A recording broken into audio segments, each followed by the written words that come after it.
अब हम लोग प्रोबेबिलिटी के चैप्टर में टॉपिक बाय टॉपिक वीडियो देखेंगे और उसको समझने की कोशिश करेंगे। तो चूँकि पढ़ाने के लिए हमने इसको बनाया हुआ था, conditional probability, independent event up to Bayes theorem तक, तो इसी को एक्सप्लेन कर देंगे, आपको समझ में भी आ जाएगा आसानी से। कि 9th 10th और 11th में जो हम लोगों ने पढ़ा वो डिफरेंट टाइप की प्रोबेबिलिटी थी, जैसे कि classical probability, statistical probability and axiomatic probability. Probability में 12th के सिलेबस में हम लोगों को पढ़ना होता है कंडीशनल प्रोबेबिलिटी। कंडीशनल प्रोबेबिलिटी हम लोग देखेंगे, इंडिपेंडेंट इवेंट, बेस थ्योरम, मतलब कई टॉपिक तो कट गए हैं। रिड्यूस्ड में हम लोग ये देखेंगे, लेकिन आपके पास ये जिम्मेदारी है कि आप इस चैप्टर को पूरी तरीके से पढ़ना, क्योंकि ऐसा थोड़ी है कि इसी सिलेबस के अकॉर्डिंग आगे भी आएगा। ये तो स्पेशल ईयर है इसलिए यहाँ हिसाब से चल रहा है, लेकिन आगे तो आपको पूरा देना रहेगा। तो हम लोग पहले कंडीशनल प्रोबेबिलिटी देखते हैं कि कंडीशनल प्रोबेबिलिटी होती क्या है। कंडीशनल प्रोबेबिलिटी वो प्रोबेबिलिटी है कि साधारण केस में ही कंडीशंस जब ऐड हो जाती हैं तो वो प्रोबेबिलिटी कंडीशनल हो जाती है। जैसे दो इवेंट हो गए, तो जब तक आप इंडिपेंडेंटली दोनों इवेंट की प्रोबेबिलिटी कैलकुलेट करते हो तब तक तो दोनों की इक्वल प्रोबेबिलिटी होती है, 1/2 एंड 1/2। जैसे टॉसिंग अ कॉइन, तो टॉसिंग अ कॉइन में जो इवेंट होते हैं हेड होता है, टेल होता है। तो ऐसे केस में हेड और टेल दोनों की प्रोबेबिलिटी 1/2 होती है। कंडीशनल का मतलब होता है दोनों इवेंट में एक इवेंट पहले अकर हो जाए तब दूसरे के होने की प्रोबेबिलिटी क्या होगी, यही होती है कंडीशनल प्रोबेबिलिटी। कंडीशन क्या दे देता है कि दोनों में से एक पहले हो जाए, और जब एक पहले हो जाता है तब दूसरे के होने की प्रोबेबिलिटी कितनी है, ये होती है कंडीशनल प्रोबेबिलिटी। यहाँ पे हम लोगों ने कुछ डेफिनेशंस दिए हैं और उसका एक एग्जांपल लेके किया है। एग्जांपल क्या है कि tossing a coin 3 times. Tossing a coin 3 times, तो उसके लिए सैंपल स्पेस क्या होगा। ये हमारा सैंपल स्पेस हुआ HHH, HHT, HTH, HTT, TST, TTH और TTT। 1 2 3 4 5 6 7, एक छूट गया। क्या छूटा? HHH, HHT, HTH और THH। THH इसमें नहीं है, तो ये 8 हुए। उसमें 2 इवेंट हम लोग ये मान लें कि E क्या है, at least 2 head. At least 2 head appear, 3 बार में कम से कम 2 बार 2 हेड आए, 2 बार हेड आए मतलब। और F क्या इवेंट हो गया, फर्स्ट क्वाइन सोज टेल। F वो इवेंट हुआ कि फर्स्ट क्वाइन पर टेल आए। अब दोनों इवेंट पर हम लोग काम क्या करेंगे, हम लोगों के लिए क्वेश्चन जो होगा वो 2 इवेंट दे देगा या पूरा क्वेश्चन दे देगा, हमको इवेंट खुद डिसाइड करना रहेगा। जब इवेंट डिसाइड करेगा तो उसमें क्या क्या एलिमेंट आएंगे वो सैंपल स्पेस से ही पता चलेगा। इसलिए क्वेश्चन में हम लोग पहले सैंपल स्पेस डिसाइड करेंगे, उसके बाद इवेंट्स एंड इवेंट्स के एलिमेंट। तो ई में क्या क्या आएगा और एफ में क्या क्या आएगा इसको देखते हैं। ई में क्या है, एटलीस्ट 2 हेड, तो वो सारे एलिमेंट ले लिए जाएं सैंपल स्पेस से जिसमें 2 हेड और 2 से ज़्यादा यानी 3 हेड आए, वो सारे हो गए। एफ में क्या है, फर्स्ट क्वाइन सोज टेल। हम सैंपल स्पेस में उन सारे एलिमेंट को लेंगे जिसमें पहले पोजीशन पर टेल। तो इस तरह से हम देख रहे हैं कि 4 इवेंट दोनों में आ रहे हैं, यानी जब इसकी प्रोबेबिलिटी निकालेंगे तो 4/8 दोनों की इक्वल प्रोबेबिलिटी आई, यानी 1/2। इंटरसेक्शन में हम लोग देख लेते हैं, तो इंटरसेक्शन में एक एलिमेंट आया, कौन सा, THH, तो इंटरसेक्शन का ले लिए, उसकी भी प्रोबेबिलिटी निकल गई 1/8। अब बात आती है कि ये तो प्लेन था, कंडीशनल प्रोबेबिलिटी जब ऐड होती है तो क्या होता है। कंडीशन यहाँ पे ये जुड़ा, the first coin shows tail occurs, यानी F अकर हो जाए, then what is the probability of occurrence of E। जब F अकर हो गया तब E के होने की प्रोबेबिलिटी क्या होगी, यही हो गई कंडीशनल प्रोबेबिलिटी। अब देखो फर्क क्या पड़ेगा, फर्क ये पड़ता है, the information reduces our sample space from S to F because we are sure that the case in which the first coin does not a tail should not be considered।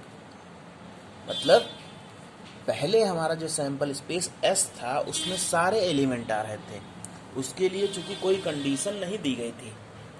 Condition ये हो गई कि event E अकर हो जाए, जब E अकर होगा तो S के सारे एलिमेंट अब सैंपल स्पेस में नहीं रह जाएंगे, वो एलिमेंट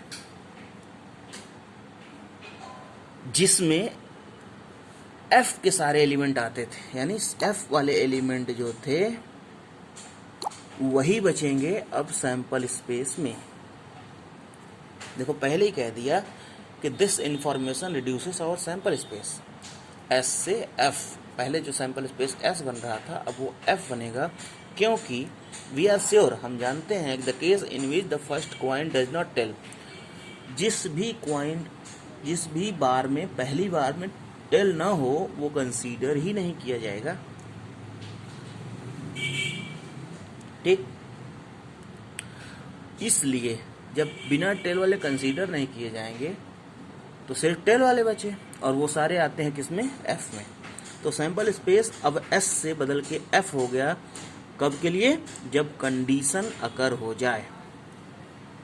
तो अब इवेंट क्या बचा, F के अंदर E कितना आया, F के अंदर वो एलिमेंट जो E हो, E के लिए मतलब दो हेड, तो दो हेड के लिए सिर्फ एक एलिमेंट आया THH, और जब एक एलिमेंट आया तो अब हम प्रोबेबिलिटी निकाल सकते हैं 1/4, क्योंकि 4 कितना कहाँ है, 4 total number of element in F।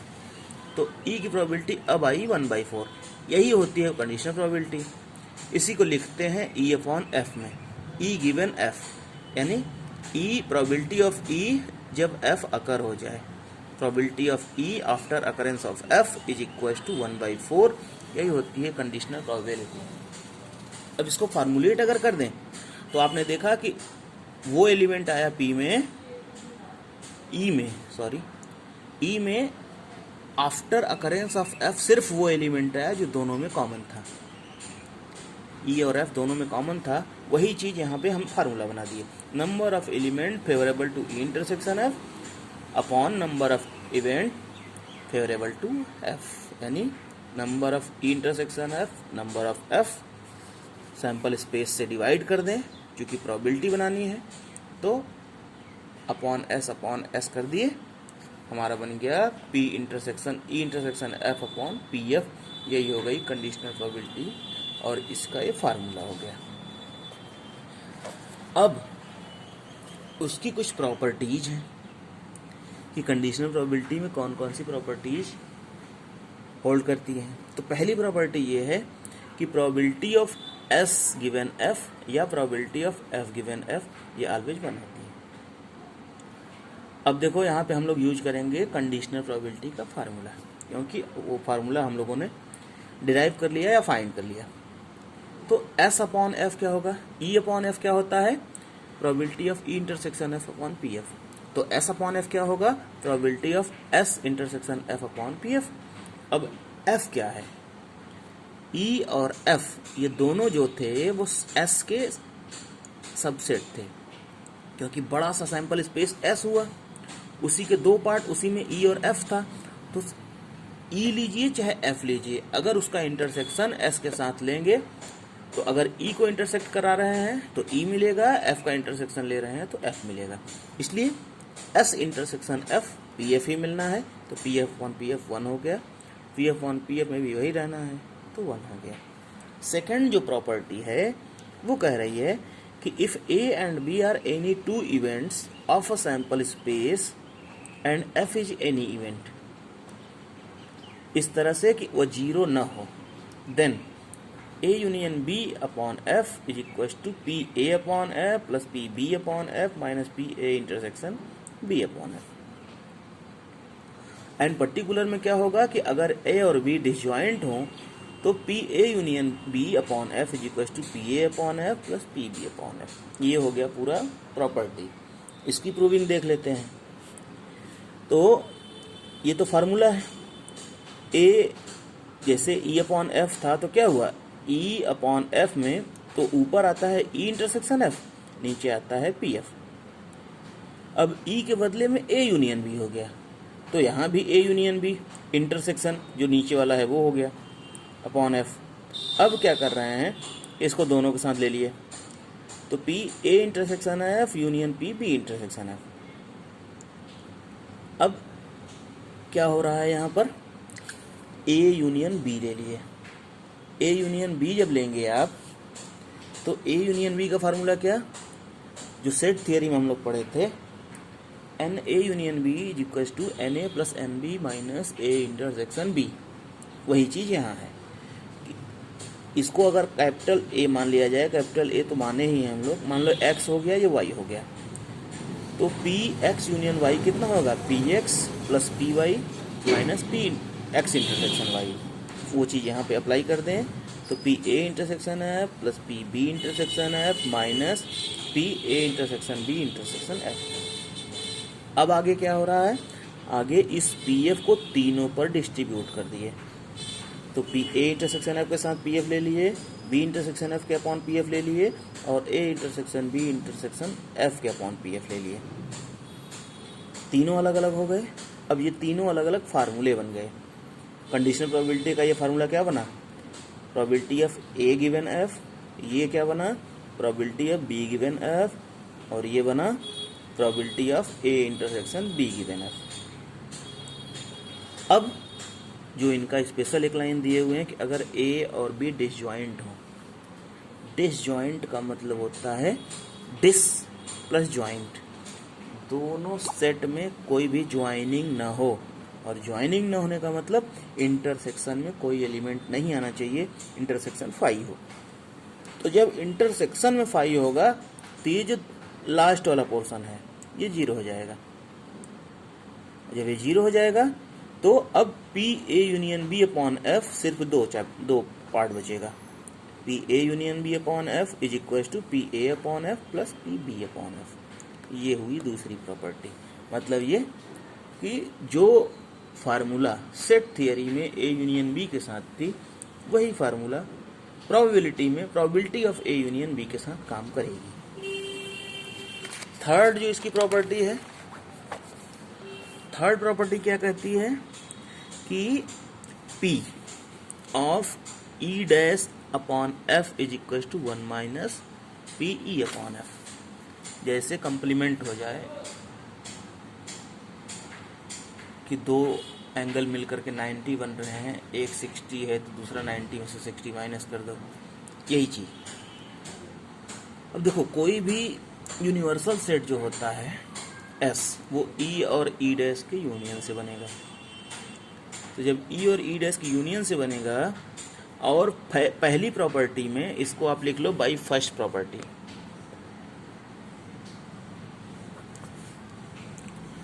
पहली प्रॉपर्टी से हम लोगों ने क्या देखा कि पी एस अपॉन एफ 1 होता है। तो अब इसी में पी एस अपॉन एफ चूंकि 1 होता है तो एस के बदले में रख दें ई यूनियन ई डैश। यहाँ पे रखे E union E dash upon F equal to 1। फिर क्या किए, एफ को दोनों पे डिस्ट्रीब्यूट कर रहे हैं, तो ई अपॉन एफ यूनियन ये प्लस ई डैश अपॉन एफ, इंटरसेक्शन वाला भी आएगा। लेकिन ऐसे केस में हमेशा ई और ई डैश डिसजॉइंट होते हैं, जब पहला दूसरे का कंप्लीमेंट हो। तो जब ई और ई डैश डिसजॉइंट होंगे तो इंटरसेक्शन वाला पार्ट माइनस हो जाएगा, वो जीरो निकला क्योंकि, तो वहाँ होगा नहीं। अब ये चीज़, अब यहाँ से ई डैश को इधर छोड़ो, ई अपॉन एफ को उधर ले जाओ, तो P E dash upon F is equal to 1 minus P E upon F. ये हो गई थर्ड प्रॉपर्टी। क्या करना था, आपने यहाँ से स्टार्ट किया, एक चीज आप पहली प्रॉपर्टी से लिए, यानी S upon F is equal to 1। उसके बाद यहाँ पे आए कि एस जो बना हुआ है ई और ई डैश के यूनियन से बना हुआ है, तो एस के बदले में ई और ई डैश रख दिए, एफ को डिस्ट्रीब्यूट कर दिए, यानी ये फार्मूला लगा दिए आप, और ये भी बता दिए कि ई और ई डैश डिसजॉइंट है। देन आपको ये प्रॉपर्टी प्रूव हो गई कि E dash upon F is equal to 1 minus P E upon F. आज के लिए इतना ही। आज हम लोगों ने क्या क्या देखा, कंडीशनल प्रोबेबिलिटी एंड उसकी प्रॉपर्टीज। नेक्स्ट में हम लोग देखेंगे independent event and multiplication. Thank you.